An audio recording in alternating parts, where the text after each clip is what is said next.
Halo guys, ya kabar yang viral di Indonesia hari-hari ini yaitu bagaimana grupnya saudara kita John Kay melakukan aksi kejahatan di mana ada satu korban jiwa yang menurut berita itu sengketa tanah, sengketa lahan ya. Dan untuk lebih jelasnya saudara bisa teman-teman bisa tonton video ini. Check it out. Pemirsa, dipicu masalah bagi hasil jual tanah, kawanan John Kay menghabisi nyawa Nus Kay di Duri Kosambi, Jakarta Barat hari Minggu kemarin. 30 orang ditangkap beserta sejumlah alat bukti berupa senjata tajam.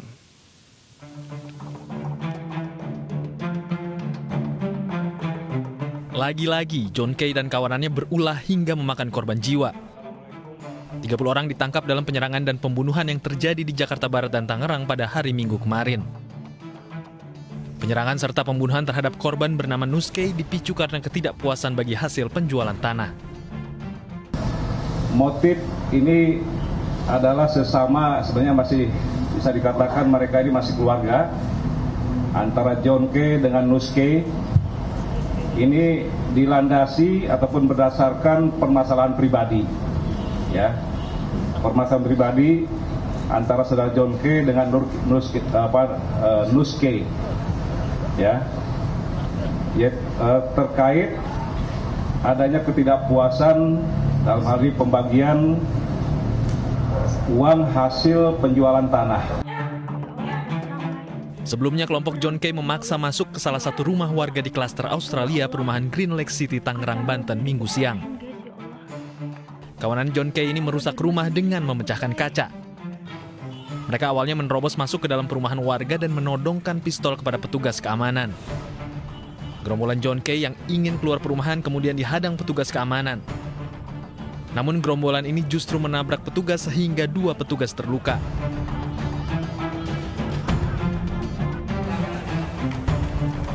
Polisi yang langsung bergerak tangani kasus ini menggerebek tempat tinggal John Kay di perumahan Titian Indah, Kota Bekasi, Jawa Barat, Minggu malam. Penggerebekan berlangsung dramatis karena ada perlawanan dari anak buah John Kay. Polisi terpaksa melepaskan tembakan peringatan untuk meredam perlawanan. Tak hanya di satu lokasi, sejumlah rumah yang diduga menjadi markas dan tempat tinggal anak buah John Kay juga digerebek. Selain mengamankan John Kay dan anak buahnya, polisi juga menyita puluhan senjata tajam dan plat nomor kendaraan. Pemirsa, untuk informasi selengkapnya kita akan tanyakan langsung kepada Direktur Kriminal Umum Polda Metro Jaya, ada Kombes Pol Tubagus Ade Hidayat terkait penangkapan gerombolan John Kay. Selamat sore, Pak Tubagus Ade Hidayat. Selamat sore Mas Davi. Pak, boleh kita flashback sedikit di mana semalam ini pihak Polda Metro Jaya ini menggerebek kawanan dari John Kay, Pak. Ketika penggerebekan terjadi di daerah Bekasi ini, betul ada perlawanan atau seperti apa, Pak, prosesnya? Ya, pada dasarnya perlawanan ada, tetapi tidak terlalu seperti apa. Karena pada dasarnya setiap orang pasti tidak ingin ditangkap. Setiap orang pasti tidak ingin ditangkap oleh pihak kepolisian. Dan kebetulan jumlah mereka dalam satu titik itu cukup banyak. Sehingga dalam rangka mengantisipasi itu semua, akhirnya kita memberikan tembakan peringatan untuk supaya hal ini tidak berkembang lebih jauh lagi gitu. Baik. Untuk ke-30 orangnya Gitu, Mas ini Davi. ditangkap di satu rumah, Pak, atau berbeda rumah, Pak, di Bekasi, Pak? Satu kawasan, tetapi bukan satu rumah. Kebetulan berdekatan saja dan saling berseberangan. Di situ juga ada tempat tinggalnya John Kay, kemudian ada tempat tinggalnya beberapa anggotanya, dan kemudian juga ada sekretariat yang lokasinya tidak berjauhan dengan lokasi tempat tinggalnya John Kay.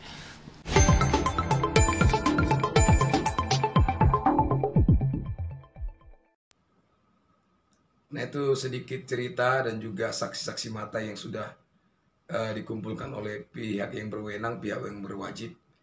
Dan berikut ini juga video beberapa waktu yang lalu di mana kita juga bersyukur bahwa saudara kita John Kay sudah bertobat, bahkan sudah keluar dari lembaga pemasyarakatan, bahkan juga sempat diwawancarai di dalam sebuah vlog ya, yaitu YouTube-nya Pak Pendeta Gilbert Lumindong, bagaimana kesaksiannya ikut Tuhan, bagaimana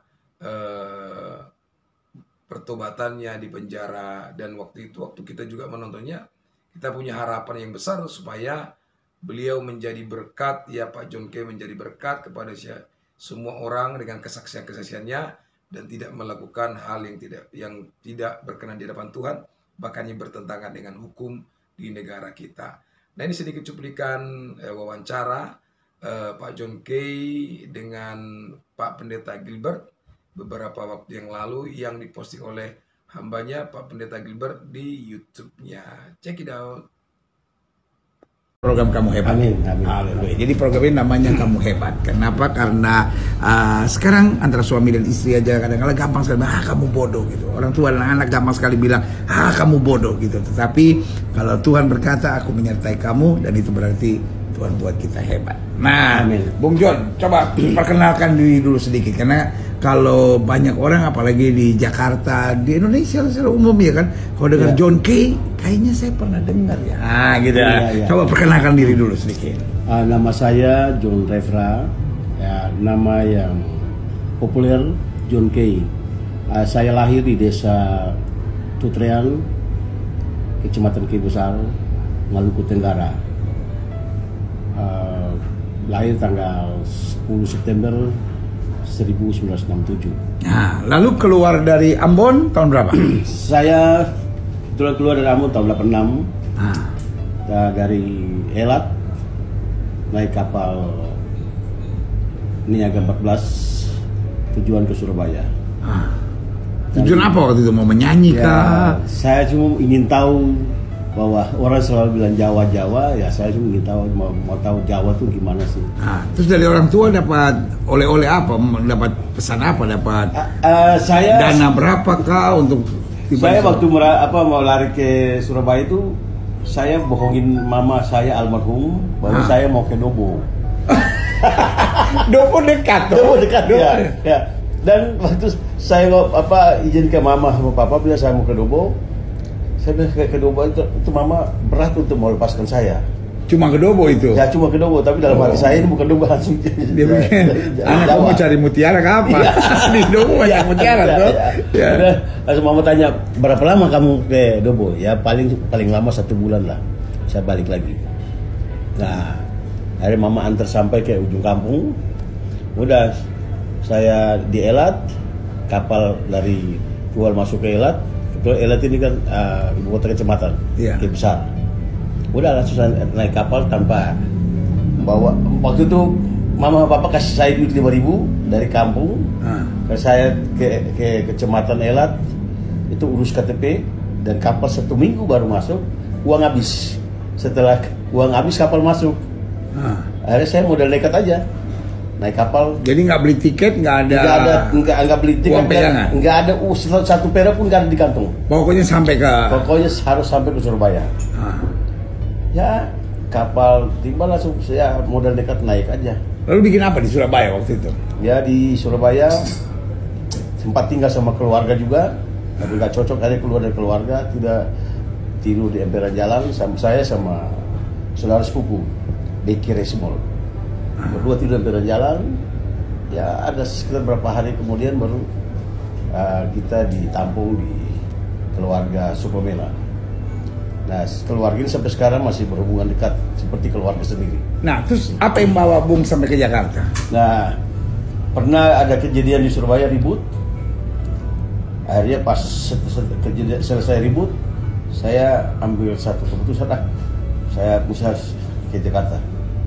Jadi waktu masih di Kay semua aman-aman, cuman di Surabaya udah mulai suka ribut ini. Ya kalau di Kay sih waktu masih sekolah sih udah selalu dibully, aja berantem sama jadi memang karunia pertamanya karunia berantem. Jadi setiap orang punya panggilan, rupanya panggilannya petinju gak jadi. Street Fighter. Terus jadi mengembangkan karunia Street Fighternya di Surabaya. Ya di Surabaya, di mana-mana ribut. Pas ribut terakhir, udah saya ambil keputusan harus kembali lihat Jakarta, berangkat Jakarta. Waktu nggak pikir pulang ke K ini? Saya pikir bahwa saya harus berhasil dulu baru pulang. Kalau belum berhasil saya nggak mau pulang. Nah, lalu mama nggak tanya? Nah, saya sempat di Surabaya, dan waktu itu kan saya mau masuk Angkatan Laut sebenarnya tahun 87. Iya. Saya harus minta surat-surat ijazah apa semua, surat akta lain. Saya kirim surat ke mama. Baru mama kaget bahwa saya di Surabaya. Langsung menangis. Ya. Puji Tuhan, tapi setelah saya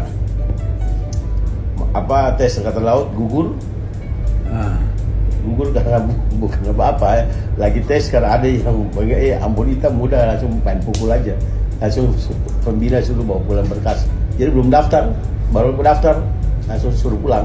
Nah, suruh pulang udah kecewa, tato di badan aja supaya stop, jangan ingat-ingat lagi Angkatan Laut lah.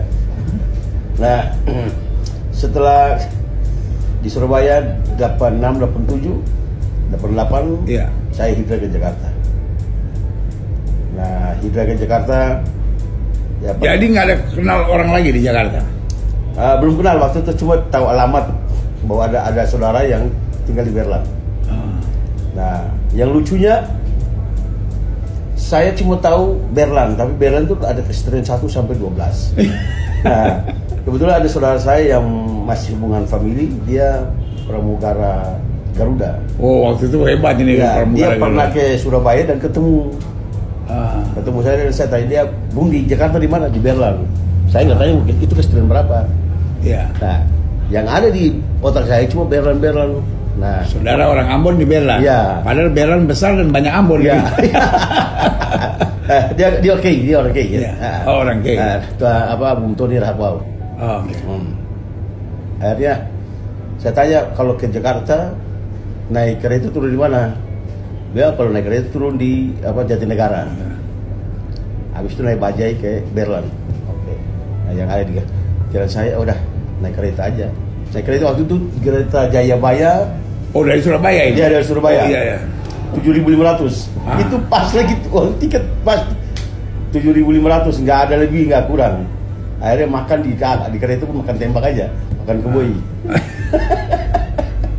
Akhirnya turun di stasiun Jatinegara. Saya kasih stop bajai di Surabaya, Helica di sini bilang bajai. Iya. Stop Berlan, udah naik Berlan. Kita muter, abang bajai tanya, Bang, kesetaraan berapa? Saya so tahu aja sebenarnya. Kamu muter-muter, saya udah lama udah lupa. Jadi muter ada mungkin hampir setengah jam, 1 jam di dalam Berlan aja. Nah, saya pikir ini mujizat Tuhan bagi saya juga. Yang jadi petunjuk alamat yang rumah saudara saya yang pramugara itu celana yang dia pakai ke Surabaya. Dan pada saat majalah pas ada kayak itu ada suara yang bilang, coba kamu lihat sebelah kiri. Dan saya lihat, stop. Ini kayak dalam hati saya, ini kayak celana ini yang dia pakai ke Surabaya. Oh iya? Dan stop, udah saya turun. Abang bajanya bilang, mana ongkosnya? Pas. Saya nggak ada duit. Kamu apa? Udah abang bajanya kataku, kalau zaman itu kan Berlan masih benar-benar. Akhirnya Bang Bajai cabut. Saya dengan yakinnya saya bahwa itu benar-benar karena itu celana yang dipakai.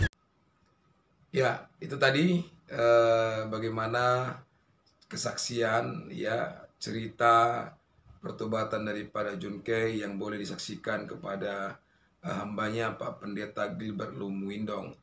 Nah, untuk rekan-rekan semua, untuk anak-anak Tuhan dimanapun berada, saya berharap supaya semua kita mendukung John Kay dan semua rekan-rekannya, keluarganya boleh bertobat, boleh kembali kepada jalan firman Tuhan, ya.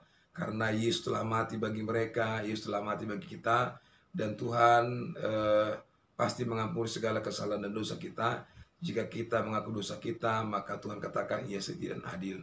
Kita sama-sama berdoa biarlah Pak John Kay dan teman-teman satu grupnya boleh dijamah, dilawat oleh Tuhan dan memiliki pertobatan yang sempurna. Tuhan Yesus memberkati.